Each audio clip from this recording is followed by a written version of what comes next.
Hey guys, welcome back to Leahcraft. Today we're going to be making a bloom and I'm going to be using a new resin that I've got. So 1-to-1, it's called Puduo. I'm not really sure how to pronounce it. So I've got my piping bag ready to pour my white in. I've measured out 20 grams and there's 2 drops of bloom pigment paste. Pouring your heart out in here. So I'm just going to give this a really good mix up and get this into the piping bag and then we will crack on. So bear with me just a second. Alright, let's get this clear poured in. Now I want to do this at maybe 3 ml if I can, because putting in the alcohol inks and then piping in the white is gonna add more weight to it, so it's gonna be even deeper. And with it being a tabletop resin, I don't want this to get too thick or it's just gonna cure way too fast. And we're not going to get the full movement to the center, which is not what we want. Now, I'm using black and navy blue alcohol inks. I'm using the black in the center only and then the blue around. I have let my resin warm up to 30 degrees Celsius for this one. Now, I did try doing the same kind of bloom at 35, really shallow, and it did nothing. There was very minimal movement, like not even worthy enough to make a video of it. It just, yeah, I was really disappointed. So, which is unusual because even using a tabletop resin, if you use it really, really thin, it should be able to work warm. So it was a bit frustrating. Now, this isn't a fast curing resin at all. This takes like 12 hours for you to be able to demold. And not like super, super hard. So it is a little bit flexy still.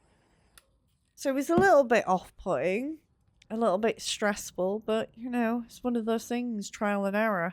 So I've gone with 30 degrees with this one just to see if I got full movement, as well as not just having like feathery flowers, having like a really smooth petal. So fingers crossed for the result. So I'm just using my little silicone tool right now. I'm just removing all of the little bubbles that are trapped around the edges and any that were stuck to the bottom of the mold. Just giving them a little tap to get them to lift up. So then I can pop them with my blaster. Yes, the blowtorch. The blowtorch is a blaster. Right, so black in the middle. Just a few drops. 2 drops. 2 drops. That might have been 3 by accident. And then just 1 blue drop in each of the petals. Let's see if we need to do another one. I don't think we will. I think it's blue enough. Blue is quite a strong pigment with this brand. Like, it spreads really well. Whereas the black, if you do 1 drop, it tends to disappear. And I do want it to have like lines of black in the center rather than it just turning all grey. Just get my piping bag ready and then we will begin. Now I'm doing a really, really, really simple flower with this. I'm just thinking, shall I do a swirl? Shall I swirl the colours a little bit? Just a little bit. Just to try and break up the lines. And maybe move the colour into like the empty parts of these petals. Just like this.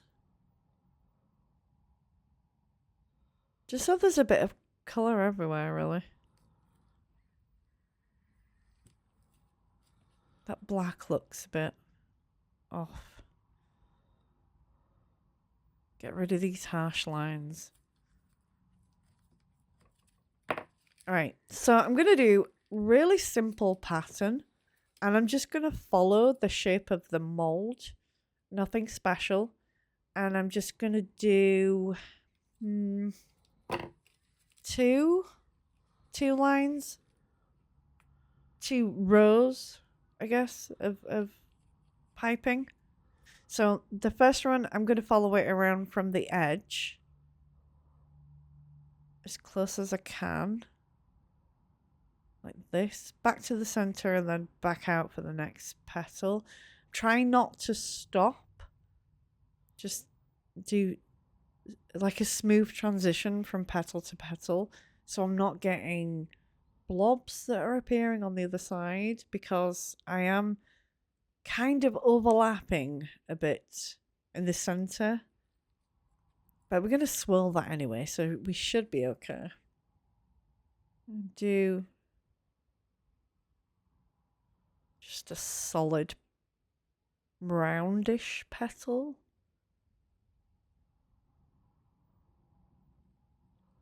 And that's all we're going to do for the piping. With a bit of luck, the petals will then spread a little bit further out towards the outside of the mold, as well as pulling in nice and smooth to the center. Cross your fingers. I'm just gonna, I think what I'm gonna do is I'm gonna swirl the center before they like blob on the other side. And I think the only lines I'm gonna do is like pull in between each petal. So like from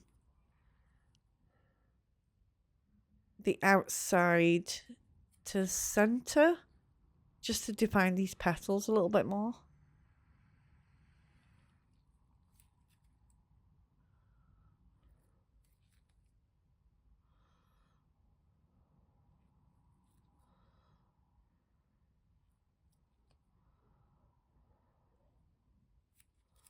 Just like that. And then we'll give it another swirl here because it looks a bit weird.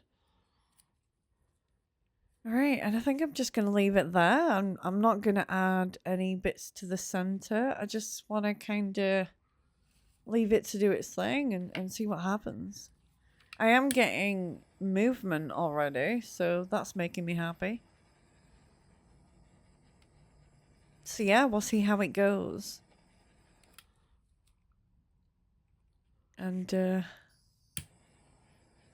we'll come back to it when we're ready to demold. So I'll see you in a second.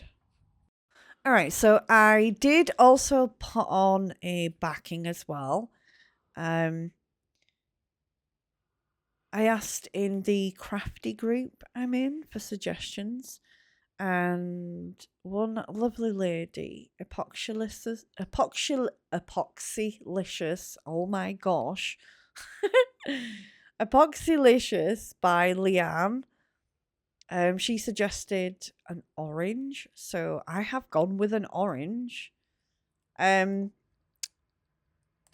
is looking a little bit more yellow than orange under this, but I promise you it is orange. It's like the inside of an orange kind of orange, so an orangey yellow. Yeah. And I threw in a load of glitter because, well, it's me. If there's anything I can put glitter in, I'm doing it. Just gotta be careful with that. It's a little bit soft. You know me, I have no patience. All right. We ready? Get sides. Oh, I didn't expect that. Oh. Oh, wow. Oh, that looks so cool. Look at the center, though. Like, because I swirled it a second time, it's like pushed it deeper and it's given like a rose center to it. That's so cool. The glitter looks so pretty. Oh, the petals just look absolutely beautiful. I'm so happy with this. It's so simple with just two colours, with the blue and the black, but oh, I love it. I love it. Oh, so pretty. All right, so let's do an outline. I need an outline. And I think I'm going to use a gold. So let me know what you think in the comments. Let me know if there's any particular colours that you would like to see we do blooms with, because I do love my blooms. And I will see you very soon. Bye bye.